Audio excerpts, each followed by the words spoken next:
Numa caixa sem nome, encontrei duas coisas que não deviam estar juntas: um relógio que parou e fotos que pareciam me reconhecer. O relógio estava pesado, frio, gasto pelo uso. Seu vidro tinha um arranhão fino, quase invisível, como uma cicatriz antiga. Mas o que realmente chamava atenção não era o estado dele. Era o silêncio. Há objetos que parecem continuar existindo mesmo quando tudo neles já deveria ter terminado. Só que aquele relógio não marcava horas.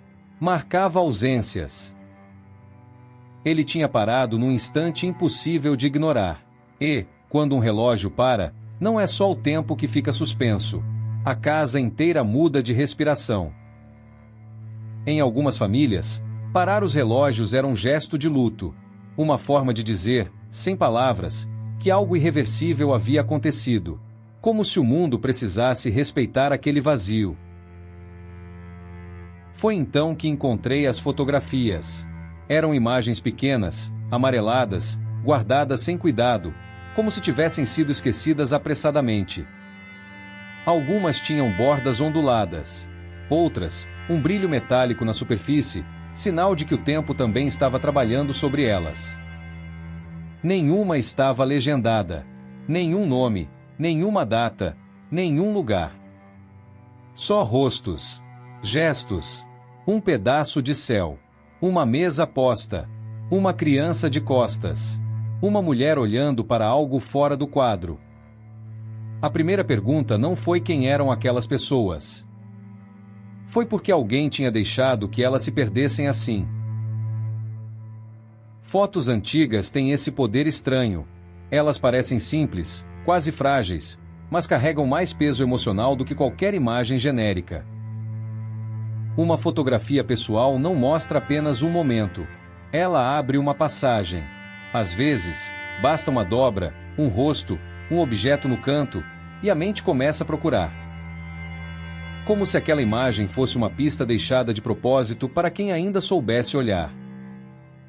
A psicologia chama isso de reminiscence bump, esse pico de lembranças que muitas pessoas carregam da adolescência e do começo da vida adulta. Entre os 15 e os 30 anos, a memória costuma se agarrar com mais força aos detalhes. Não porque o resto desapareça, mas porque certas imagens servem de gancho.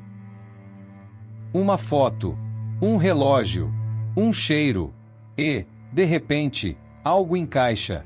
Foi assim que comecei a sentir que aquelas fotos não estavam apenas me mostrando desconhecidos. Elas estavam me puxando para dentro de uma história incompleta.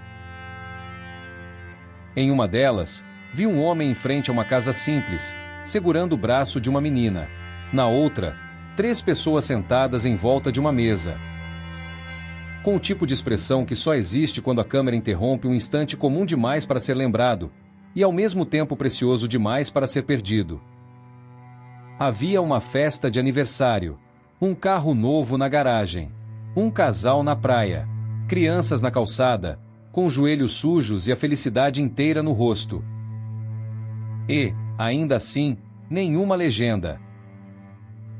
Sem contexto, o passado vira enigma.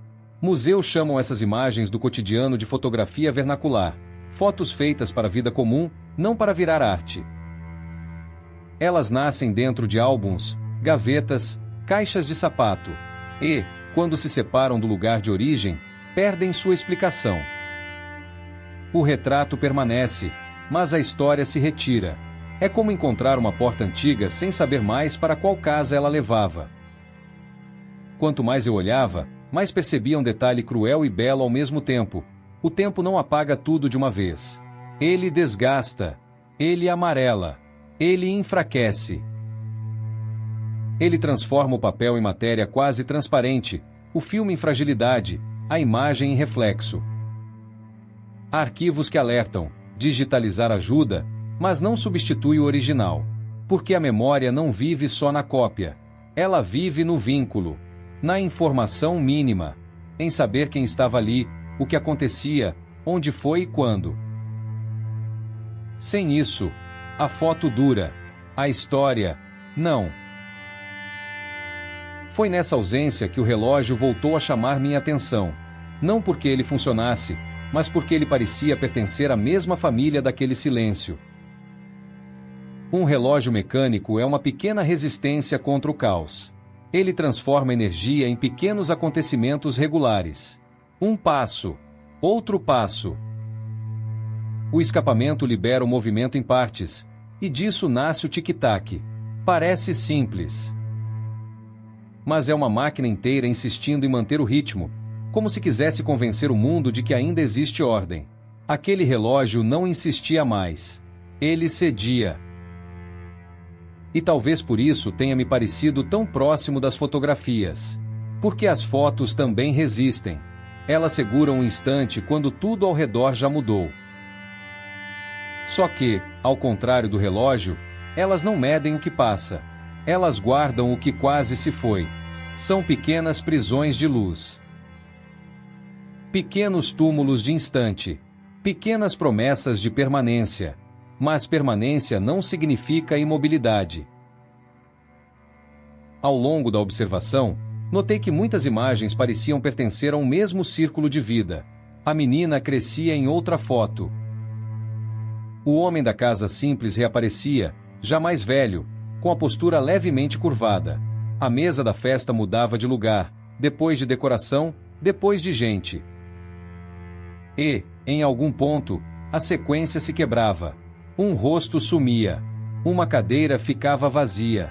Um sorriso parecia já saber que seria o último. Foi aí que a história deixou de ser apenas um conjunto de objetos antigos. Virou luto. Há uma razão para a nostalgia tocar tão fundo. Ela não é só saudade bonita. Ela funciona como um recurso íntimo, uma costura invisível entre quem fomos e quem somos. Quando olhamos para uma foto antiga, não estamos apenas lembrando de alguém. Estamos reconhecendo uma continuidade. Percebemos que, apesar de tudo, ainda carregamos pedaços daquele tempo dentro de nós. É por isso que certas imagens nos comovem sem explicação. Elas não lembram só o passado. Elas provam que ainda pertencemos a ele. E então compreendi o que aquelas fotos estavam fazendo comigo. Elas não queriam me contar uma história fechada. Queriam me ensinar a escutar o que sobra quando a legenda some. Porque o passado não desaparece de verdade. Ele perde os nomes, perde as datas, perde o endereço, mas continua vivendo em restos de papel, em molduras gastas, em objetos que atravessam gerações sem pedir licença. Até mesmo uma fotografia anônima pode virar memória coletiva. Em caixas de feira, em mercados de pulga, em arquivos esquecidos, milhares de imagens comuns sobrevivem como se fossem fragmentos de uma vida maior do que qualquer biografia. Crianças na rua, casamentos modestos, férias sem glamour, um carro novo, um quintal, uma tarde de domingo, coisas pequenas, coisas humanas, coisas que, um dia, foram o centro de alguém. E talvez seja isso que mais assusta, não o esquecimento, mas a possibilidade de que nossa vida inteira se torne, para os outros, apenas uma foto sem nome. Quando voltei ao relógio, percebi um detalhe que antes me escapara. O ponteiro estava parado exatamente sobre uma fotografia dobrada ao meio. Como se, no último instante antes de silenciar, o tempo tivesse escolhido uma imagem para não deixar desaparecer por completo. Não havia explicação grandiosa. Não havia revelação milagrosa. Só a conexão íntima entre duas formas de sobrevivência. O relógio guardava a hora em que algo terminou. As fotos guardavam o que continuou depois disso. Um mostrava a interrupção. O outro, a permanência. E entre os dois havia uma verdade silenciosa. As pessoas passam, as casas mudam, os nomes se apagam, mas algum traço fica. Um retrato numa caixa. Um relógio parado numa estante. Um brilho antigo no papel. Às vezes, a memória não vence o tempo. Ela apenas aprende a se esconder melhor. No fim, entendi que o mistério nunca foi descobrir quem eram aquelas pessoas. O mistério era perceber que elas ainda estavam ali, de algum modo. não inteiras, não completas, mas presentes, transformadas em matéria de lembrança. Porque o tempo faz o que pode para apagar, e a memória faz o que pode para guardar. Escolha hoje uma foto e escreva atrás: quem, o que, onde e quando.